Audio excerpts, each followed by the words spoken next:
Hello বন্ধুরা, কেন টাইটানিকের মতো এত বড় রহস্য পৃথিবী থেকে লুকিয়ে রাখা হয়েছিল? আমাদের পৃথিবীর ৭১ ভাগই পানি আর ২৯ ভাগ অঞ্চলে আমরা সব মানবজাতি বাস করছি। আর সমুদ্রের বিশালতা এতই যা আমাদের ধারণারও বাইরে। এই সমুদ্রকে ঘিরেই রয়েছে অনেক রহস্য, কৌতূহল। আর এই রহস্যের মতোই টাইটানিক জাহাজটিও একটি রহস্য। জাহাজটি ডোবার পর আজ ৭৫ বছর পরেও বিজ্ঞানীরা খুঁজে পায়নি জাহাজটি কোথায়, কিভাবে আছে। আজকের ভিডিওতে টাইটানিক জাহাজ সম্পর্কে কিছু অজানা রহস্য জানার চেষ্টা করব।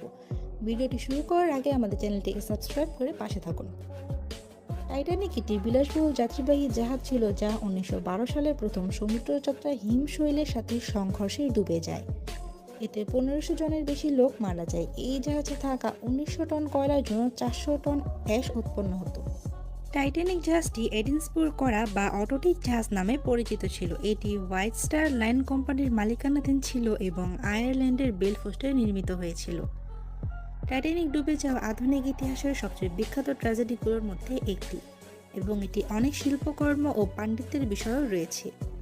কিন্তু দুঃখজনক ব্যাপার যে টাইটানিক তার প্রথম যাত্রাতেই দুর্ঘটনা ঘটায়। টাইটানিক জাহাজটির ডিজাইনার টমাস ইন্ডু দাবি করেছিলেন টাইটানিক কোনোদিন জলে ডুববে না। আসলে তিনি এমনি এমনি একথা বলেননি। টাইটানিক জাহাজটির ডিজাইন এমনভাবে হয়েছিল যা সকল প্রকার ঝড় এবং প্রতিকূল অবস্থাতেও সমুদ্রে ঠিকভাবে চলতে পারবে। কিন্তু যেদিন টাইটানিক ডুবে যায় সেদিন টাইটানিকের বয়স ছিল মাত্র ৪ দিন। আপাত দৃষ্টিতে আইসবার্গের সাথে ধাক্কায় টাইটানিক ডোবার কারণ হলেও এর কোনো সঠিক যুক্তি কোনো গবেষকই আজ পর্যন্ত দিতে পারেননি। এক এক গবেষক এক এক কারণ উদ্ঘাটন করেছেন, আর এর কারণেই এই জাহাজটি ডুবে যাওয়ার ঘটনা রহস্যময় হয়ে উঠেছে। টাইটানিক হচ্ছে প্রথম জাহাজ যারা SOS সিগন্যাল ব্যবহার করেছিল। টাইটানিক জাহাজ তৈরিতে খরচ হয়েছিল $7 মিলিয়ন, আর টাইটানিক সিনেমা তৈরিতে খরচ হয়েছে $200 মিলিয়ন।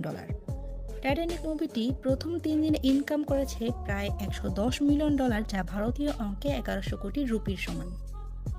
বলা হয়ে থাকে টাইটানিক জাহাজটিকে এখনও উদ্ধার করা সম্ভব হয়নি, আর তাই ২০০৬ সালে ইউনেস্কো এই জাহাজটিকে আন্ডার ওয়াটার কালচারাল হেরিটেজ হিসেবে ডিক্লেয়ার করে দিয়েছে।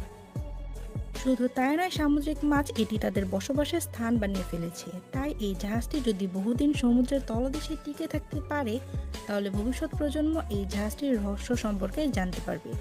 আজকের ভিডিও এই পর্যন্তই। ভিডিওটি ভালো লাগলে অবশ্যই সাবস্ক্রাইব করে পাশে থাকুন।